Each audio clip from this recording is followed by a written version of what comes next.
Elvis Presley, the king of rock and roll, was a name that sparkled brighter than any star in Hollywood's sky.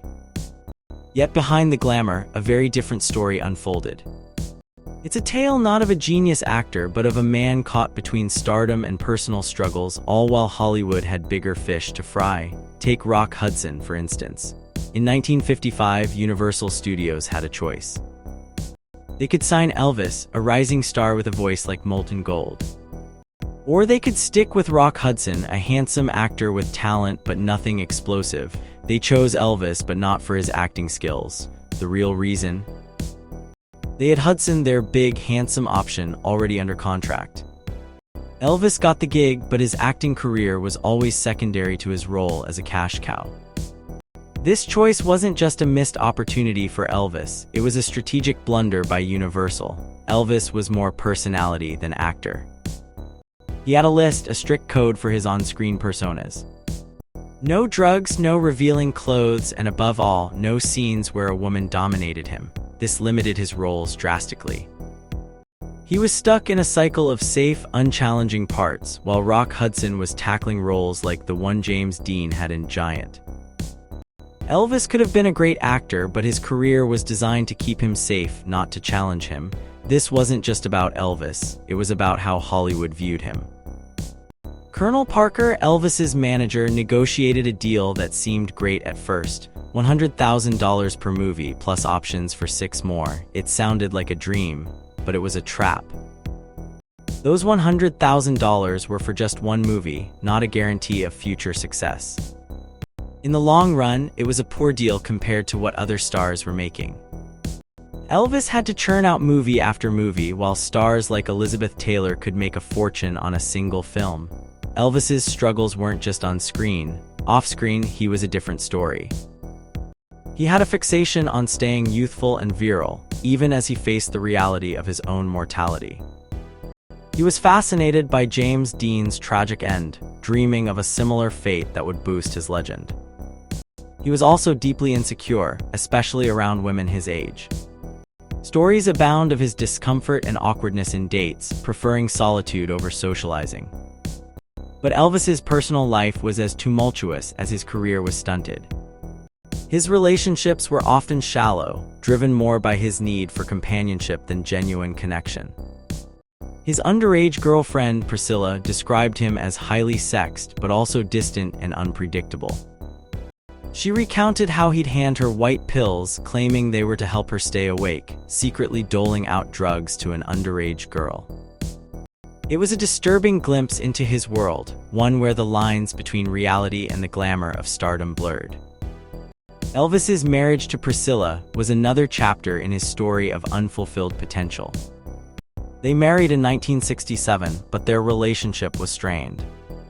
Priscilla, despite the challenges, stayed for their daughter Lisa Marie, but the marriage was doomed from the start. Elvis's inability to connect on a deeper level, his treatment of Priscilla like a doll, and his own psychological quirks all contributed to its downfall. By the time they divorced in 1973, Elvis was already on a downward spiral. The story of Elvis Presley is more than just the tale of a musical genius. It's a complex narrative of missed opportunities, personal demons, and the harsh realities of fame. Hollywood's decision to focus on his star power over his acting skills was a short-sighted move. Yet it's a story that continues to captivate us, reminding us that behind every legend, there's a human being with flaws, fears, and dreams that never quite came true. Elvis Presley's personal life was as tumultuous and talked about as his music career. Friends and family share glimpses into the complexities of his relationships and habits, painting a picture of a man who was both adored and misunderstood outside of the spotlight. To those close to him, like co-star Deborah Wally, Elvis's marriage to Priscilla was a mix of public image and private struggles. Who can say how often Elvis cheated during his marriage? Wally wondered. She was supposed to look the other way, she continued, hinting at a double standard. However, when Priscilla fell in love with another man, Mike Stone, Elvis struggled to accept and understand her feelings. This was a moment that highlighted Elvis's difficulty in grasping emotions outside his own ego-centric view of the world. As his manager and producer, Sandy Gallen, noted, Elvis couldn't comprehend Priscilla's love for someone else, seeing himself as the most lovable man on the planet. The marriage to Priscilla was a turning point, marking the beginning of the end for Elvis, according to Gallen. Their shared custody of their daughter, Lisa Marie, brought joy but also heartbreak when Priscilla and Lisa Marie left Graceland. Elvis missed them dearly, yet his lifestyle always came first, according to Lamar Fike, a member of Elvis's entourage. This was a recurring theme in Elvis's life, balancing his personal desires with his responsibilities. Elvis's secretive nature was well known. Biographer Steve Dunleavy revealed that Elvis had daily injections of Demerol, a painkiller, without his doctor's knowledge. This secret was kept hidden by Dr. Nick, showing Elvis's tendency to keep his personal habits private, even when they affected his health. Elvis's stepbrother Rick Stanley described him as someone who liked to have secrets and didn't want certain truths to be known or discussed. In another vein, Elvis's confidence masked insecurities. He didn't like his white hair when it started appearing, nor did he enjoy admitting he was a poor swimmer or that he disliked complex words. Even his hair dye was a secret everyone seemed to know about.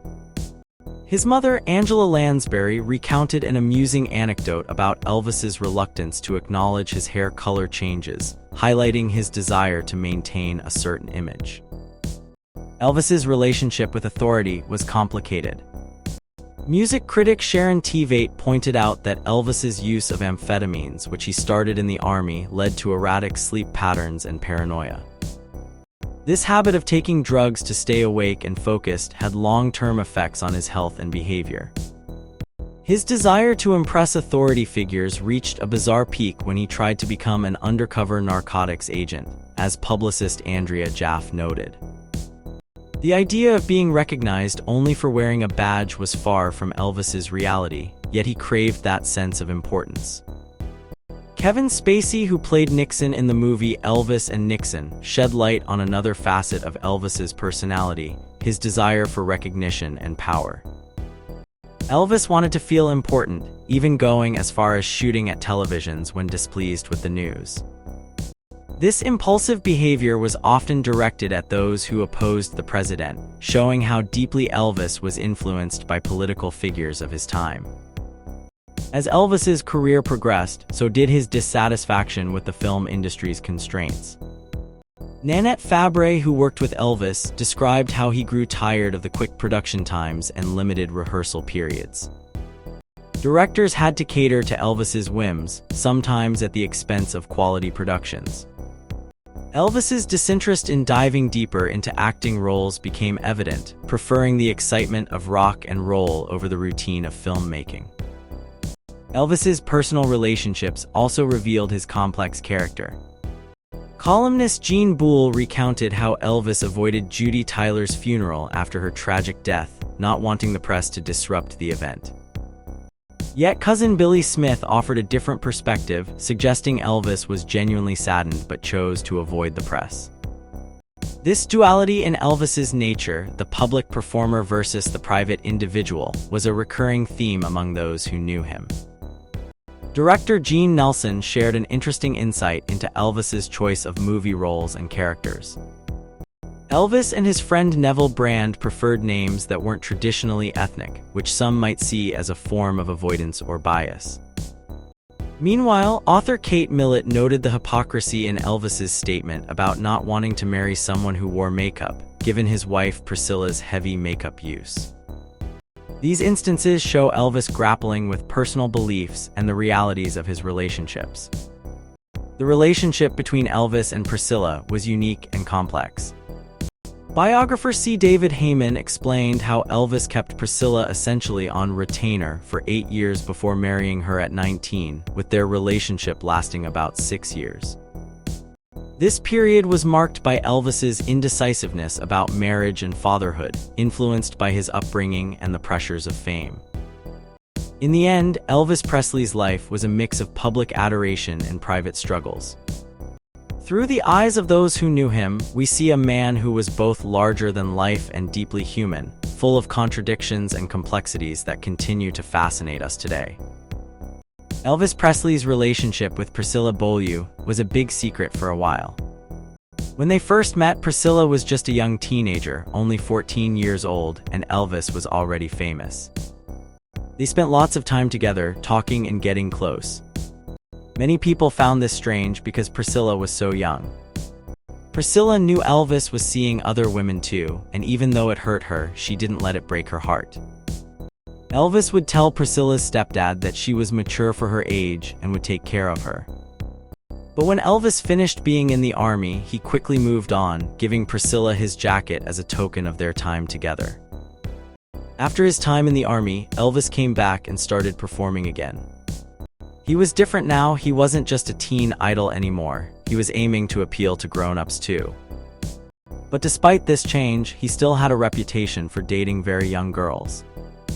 This wasn't good, but around Priscilla, he seemed to act like a gentleman, likely because Priscilla's father was very protective.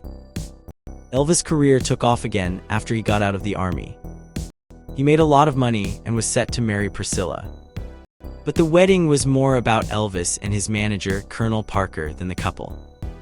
Priscilla felt it was too much like a fan event and wished they could have chosen who to invite. Even after getting married, Elvis didn't change much. He continued to act wild and did dangerous things like setting a car on fire and beating up workers. His marriage didn't seem to calm him down. People around Elvis, including his friend Muhammad Ali, felt sorry for him. They thought he was trapped, unable to enjoy life freely because of constant attention, and people like Colonel Parker who controlled much of his life. There were whispers that Parker might have been blackmailing Elvis over his relationships with young girls, which could explain why Elvis did not face serious consequences for those actions. Back then, laws and public attitudes were different. They didn't care as much if men dated girls under 18. But times have changed now, and such behavior would not be tolerated.